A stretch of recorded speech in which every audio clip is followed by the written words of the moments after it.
Imagine, what if it were possible for you to speak jewelry designs into existence using only your words? If it were possible for you to dream up and speak these jewelry designs into existence using only your words and pull amazing, unique jewelry designs out of the ether that no one has ever seen before. My name is Jesse Corby, and I am the co-founder and creative director here at Jewelers Advantage. And in today's video, we are here to talk about AI-powered jewelry design. This is the single biggest disruption in the history of the jewelry industry. Period. Full stop. This is bigger than 3D CAD. This is bigger than 3D printing. In an industry that is among the oldest on Earth, that has survived the Industrial Revolution through the digital age, AI for jewelry design is the single biggest disruption out of everything that has ever happened. And in today's video, we are going to give you a comprehensive glimpse into what is possible with AI jewelry design and the mental model that you can take into this new world. And we are here to make sure that you can capitalize on this big change in the industry that is absolutely going to decide who stays in business, who emerges and comes to power in the new industry. It's all going to be because of AI, and if you're here today, you are going to be able to take advantage of that. So let's go back in history a little bit just to make some sense as to why I'm talking about this. I've done other videos about my full story, but just as a reminder, I've been using AI for creative projects since back in 2016. I got my start in the music industry, and I worked at a recording studio where I first started experimenting with AI for photo editing. And this was back before the AI revolution, but the seed was planted and I kept a relationship with AI for creativity this whole way. And what that led to eventually was me doing a collaboration with a celebrity jeweler in New York City. And it's very likely that Max from Trax NYC and I collaborated on the first AI jewelry piece without even realizing it. This is in 2020 during COVID. And my first AI custom was a photo pendant you can see here, which was just an edit on a tiger to make the piece look higher value, and we ended up selling this for quite a bit of money. Again, Max is probably the first jeweler to sell an AI jewelry piece, but a lot has happened since then. So we're here to talk about what AI-powered jewelry design means for you and your business and your career in the jewelry industry, and we're going to cover a couple of key points. Number one, what is actually happening with the AI? A lot of people have asked us at Jewelers Advantage to explain the process so that you can understand the AI a bit more. This isn't super necessary in order to use it, but it is going to help you if you can get an idea of what is happening with the image that is coming into being by using our AI. So we're going to cover that. We're going to cover what is my spectrum of control. How much control are we giving the AI? Are we giving absolute control over the process with minimal human input? Or are we trying to take command of the AI and use it like a paintbrush? We're going to get into that. And then finally, how does this help my business as a jeweler? It's not just an art project. We're not just here to create beautiful images. This industry is really interesting because you have to create a physical product. So unlike other industries that are going to get disrupted wholesale by AI, we have some protection in jewelry because we are tethered to the value of gold. People buy the product for emotional reasons. It's an expensive product that requires humans to sell it, and so on. So this is a beautiful place to be for using AI for creative projects because you're going to be well protected and you can still leverage your expertise as a jeweler and maintain your artistic integrity while leveraging AI. And that's what we're going to get into today. So the first question that we should answer when getting into AI for jewelry design is what is happening during diffusion? This word diffusion is something that you're going to see when you're working with AI for any type of image generator. So Diffusion models work by destroying training data, by adding noise, and then learn to recover the data by reversing this noising process. In other words, diffusion models can generate coherent images from noise. What does this mean? What is actually happening? So you'll notice here that in a diffusion process, we might start with an actual image of real jewelry. This is how the AI learned. It would introduce noise to existing images and break them down and essentially destroy them until it looked like the noise or the snow on an old TV set. And then when generating an image, it's doing the same process in reverse. It's starting from noise and then distilling down that noise into a tangible, visible image. So in both diffusion and generation processes, these processes are both influenced by language. So if you want to get an idea of what's happening, these images would have had language attached to them in their original files during the training process when the image was being broken down into noise. So this language acted as an anchor that the AI learned from and attached meaning to these images. Therefore, when you use language in the generation process, it's happening in reverse. It's using words to identify patterns and combine words that would have been introduced during the training process, possibly over billions and billions of images, to create something entirely new. It's a miracle of science if you really think about it. So the takeaway here is that AI makes sense of the world through language, and so do humans. Words organized in time and space is what's allowing you to understand what I am saying right now. This is actually a principle from Eastern philosophy in which we make sense of the world through language in linear space-time. It sounds heavy, but it's actually how you understand what I'm saying right now. Words in sequence are coming together in time, and you understand what I am saying. AI makes sense of the world the same way. So keep this in mind. This is a core principle that you'll need to understand when creating with AI. And we'll come back down to earth in just a second, but there's also a principle from quantum physics that is very interesting in this context. There was an experiment in quantum physics called the double slit experiment, which more or less proved the observer effect. What they did was they took an electron beam gun and shot electrons through these slits in a card that were going to land on a screen. And what they found was that an experiment yields different results when observed by a human. So the electrons were sent through this card, and the placement of those particles that they measured over time landed a particular way that was very different if humans were watching the process happen. It's kind of crazy, but in spiritual circles, they say that this science experiment more or less proves that consciousness creates reality. And at the very least, it proves that a human observing an experiment alters the results of that experiment, if that's more suitable for you as a lesson. Keep this in mind when working with AI generators, because I don't have anything quantitative to measure this, but as far as my own qualitative experience in working with AI image generators, and especially with jewelry design, leveraging AI, there is something to the observer effect that is happening when you try out this technology. So experiment with this. Now we'll come back down to earth. So let's get into the spectrum of control that you have over this process.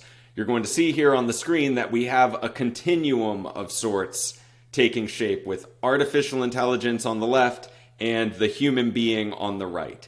And you're going to have a spectrum of, towards the left, that's more AI control. Towards the right, that is complete human control. And that's going to be important here for understanding how you can approach using AI for your design process. We're going to cover three main ways There's going to be various approaches that you can do in between all of these, and as the technology improves and develops, there's probably going to be countless ways that you can use AI for jewelry design. But if this is new for you, let's start with 3 core fundamentals, starting with text to image.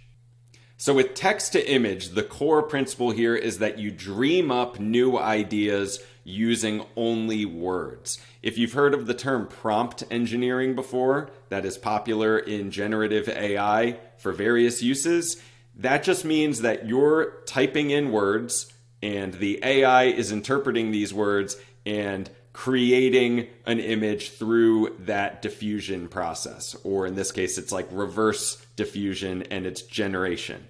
As you can see in the image, this is a pretty good representation of what's happening. It's kind of pulling the pixels together out of the ether and forming something based on your description, which you can get very, very creative with. So text to image is amazing for combining complex ideas into a unique jewelry design. And it's also great for maintaining brand identity across collections. So if you have a defined brand, we talk about the brand prism in a lot of our content here at Jeweler's Advantage. If you have that defined in words, that means that you can create a whole collection really quickly. In under an hour, you could create an entire brand collection with a unified concept just because of words and how AI is using these words to create meaning through the visual, in this case, a jewelry design. Text to image is pretty much endless, and this is going to be the first place a lot of you start because it's very hands-off. You just type what you want to the AI, AI interprets the idea and presents you with a design. This is what's happening when you ask for a particular design in the Jeweler's Advantage AI. It's a great place to start. In the middle of the spectrum of control, you would have a seed image. And seed images are great because it's like a balanced collaboration with the AI through either a vision feature or some type of diffusion feature where you're teaching the AI right then what type of image you want to create and it will reference that image. So it's providing a creative constraint with a reference image, which is cool because you can help guide the AI to the type of visual aesthetic that you're trying to do. And some AI tools like Jeweler's Advantage have a vision component where you can upload an image into the chat window and simply get the AI to describe what it sees. And then using that language, you can then move on to creating more designs.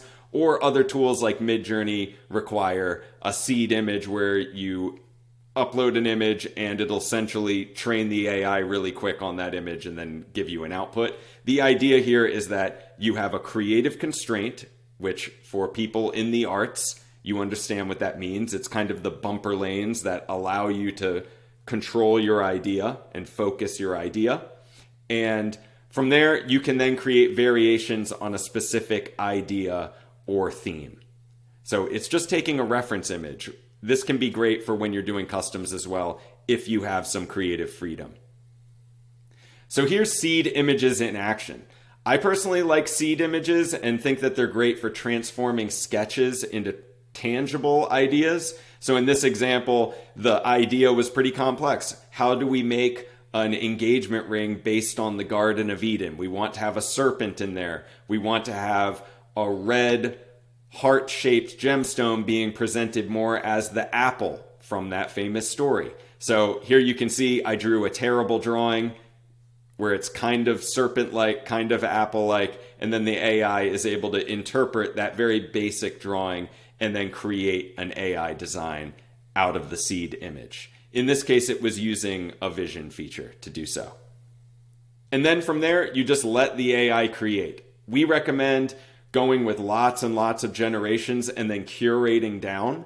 And what you'll probably encounter from time to time is the AI can get a little bit carried away, which if you're wanting to see something really ambitious is great. Sometimes it's fun to push the boundaries of what's possible and just see what is out there. But in other cases, you're trying to create something functional that will be a good product that people will want to buy. So that way you can make some sales. So in that case, if you ever need to scale down from a text to image render of jewelry, or maybe it's a seed image and it still got carried away in the AI, you can simply just ask the AI, make it more minimalist in our tool at Jeweler's Advantage, and you'll see what happens with the more complex images on the left, finding a ground in reality with the images on the right. So whether it was this crazy engagement ring or this pearl ring that was inspired by Indra's pearls, a concept from India,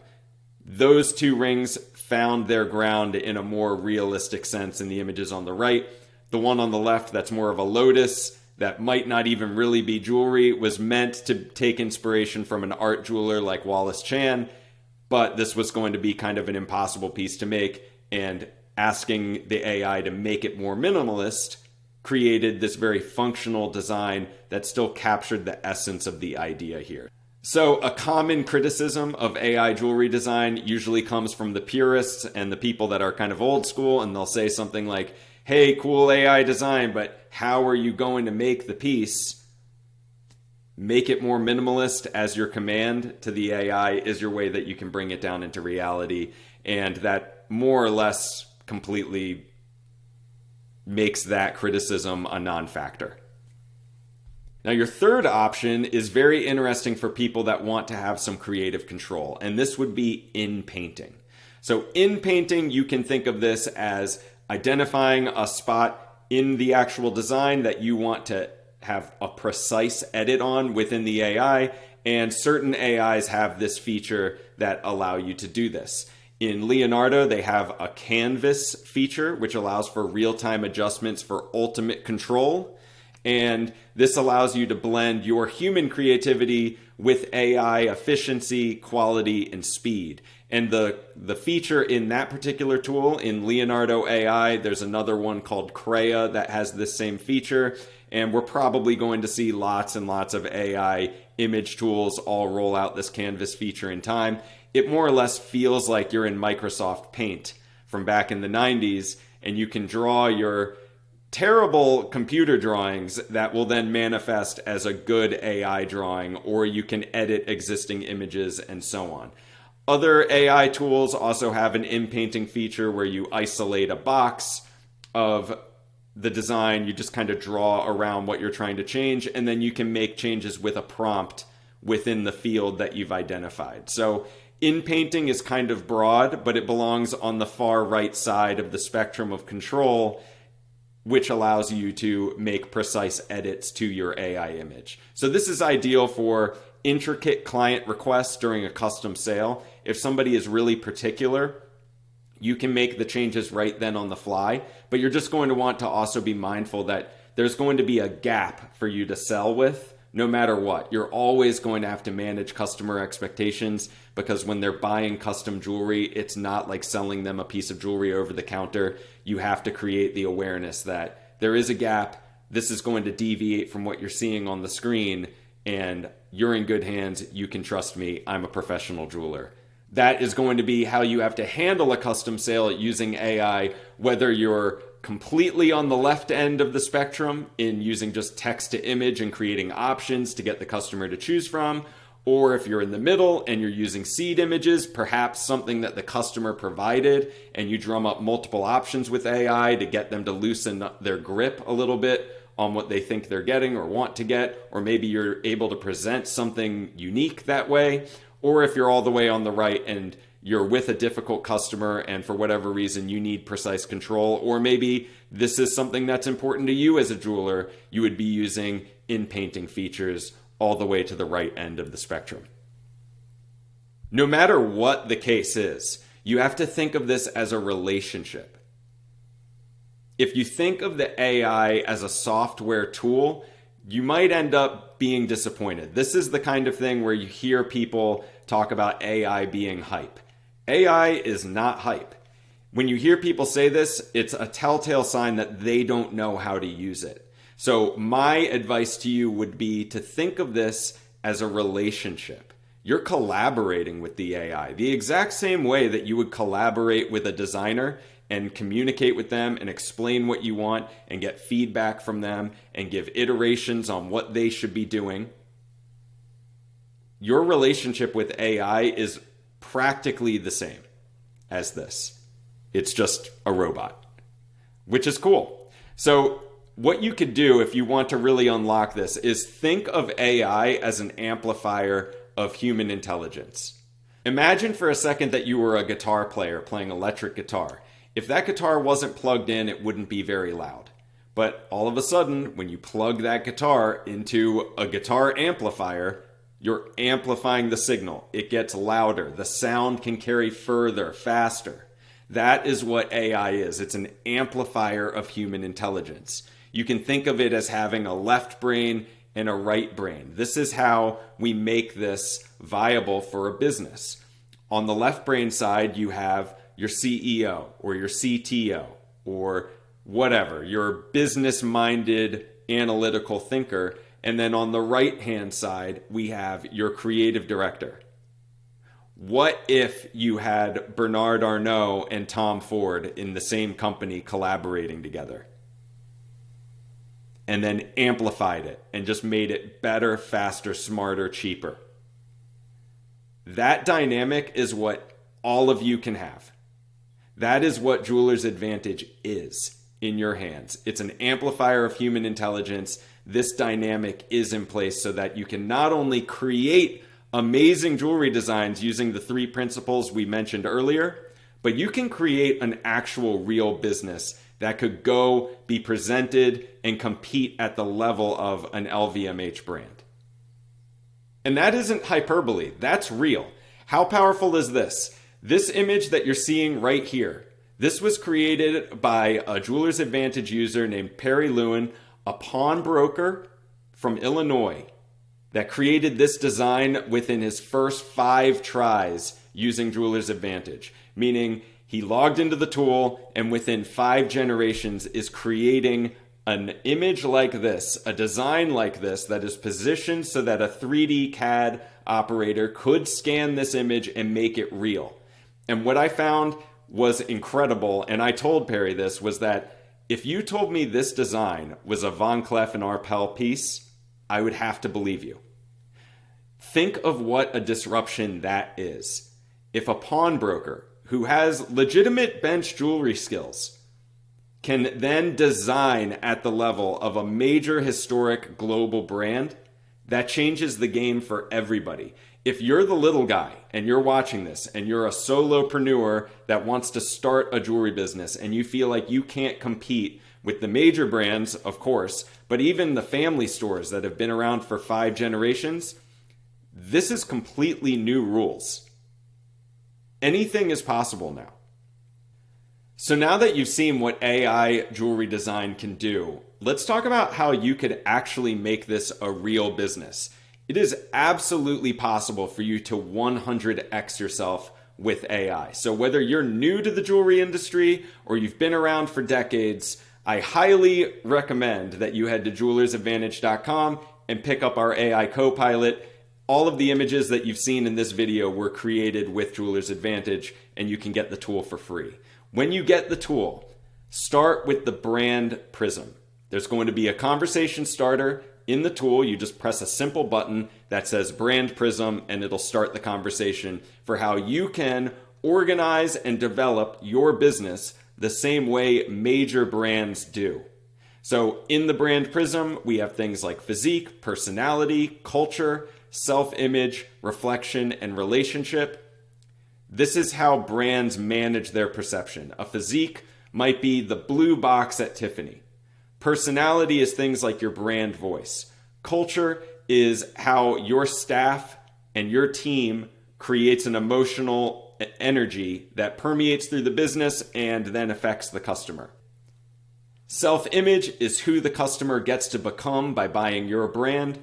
Reflection is the defined perfect customer and how the brand reflects its image to attract that perfect customer. And relationship is how you define your relationship with the customer. Maybe your family with the customer. Maybe you're going on an adventure with the customer. It's how the relationship is defined. Once you have a brand prism defined, you can then go on and create endless amounts of jewelry that are all on brand. There's actual continuity in the design and the stories that you're trying to tell. And you can get as complex as you want with what these stories may be. It is an absolute infinite array of possibilities at your disposal. Now, if you're able to get comfortable creating these designs with AI, you can take it a step further when you're staying on brand with the brand prism. Our tool is going to help you dial in a market segment. So that has to do with high-end, middle market, or low-end jewelry. The customer has different behavioral cues at these stages, and they pay different prices. So we're trying to actually develop real products, not just amazing images that you can share on social media and get some attention. That's great. You need the attention. But then what? How do you close the sale? How do you produce the jewelry? How do you build an actual brand that you could build into a business and exit that business because of the strength of the products and your relationships with your customer? That's what we're here to solve. So you want your market segment, you would dial in a particular style segment. Maybe you're a fine jeweler. Maybe you're a hip hop jeweler. Maybe you're into some type of cultural jewelry, and so on. Whatever you're trying to create, you want to identify a perfect customer, what we call our customer avatar, and make all of these different areas work together in concert. That would be really hard to do if AI wasn't helping you do it. But you can take this right out of the box and it'll be guiding you, asking you questions along the way so that you'll be getting educated in this process as you use the tool. Something that's going to be very important for you to determine when you're creating AI images for jewelry design is what is your design philosophy. If you know what your brand prism is, this starts becoming very easy. This ties into things like your market segment. For example, the material specs you use are going to be important for determining the perception of the product and its price point. So you're going to have some defined guardrails on what type of gold or silver or platinum do we use? What type of gemstones do we use? Lab diamonds are becoming very popular. It's disrupting the entire thing, disrupting the entire market, the entire history of the industry. So in order to sell in a world where you can no longer attach your sales strategy to just the commodity value of the product, oh, it's diamonds and gold, so it's expensive. That's all going out the window. The way that you're going to counteract that is that you need to have a strong brand identity, which will come off the back of your brand prism. That will help you determine what type of materials you are using to align with the brand prism. And then we need a secret ingredient. We need a creative concept that you can use to tell a story about your brand and product to drive emotion. That is going to be how we get away from our dependency in this industry on natural diamonds to do our sales for us. No longer going to be able to let natural diamonds do our sales for us. So we're going to have to become great storytellers through the brand prism and the creative concepts of our product that are anchored by the materials. From there, I have a question for you. What will you create? What is your dream jewelry brand? What is the jewelry product that you've always wanted to see? Or what is an idea that is completely outside of jewelry? Maybe there's multiple ideas from outside of jewelry that you would want to combine into some type of creative statement, and you're using jewelry as the medium. Something that has never been done before. What will you create? What will you create? To answer that, I invite you to head to jewelersadvantage.com or click the link below depending on where you're watching this video. You can get our AI CoPilot for free and determine what you are going to be, who you're going to be, what type of jewelry you're going to make in the new jewelry industry. Again, my name is Jesse Corby. This is Jeweler's Advantage, and we will see you in the next one.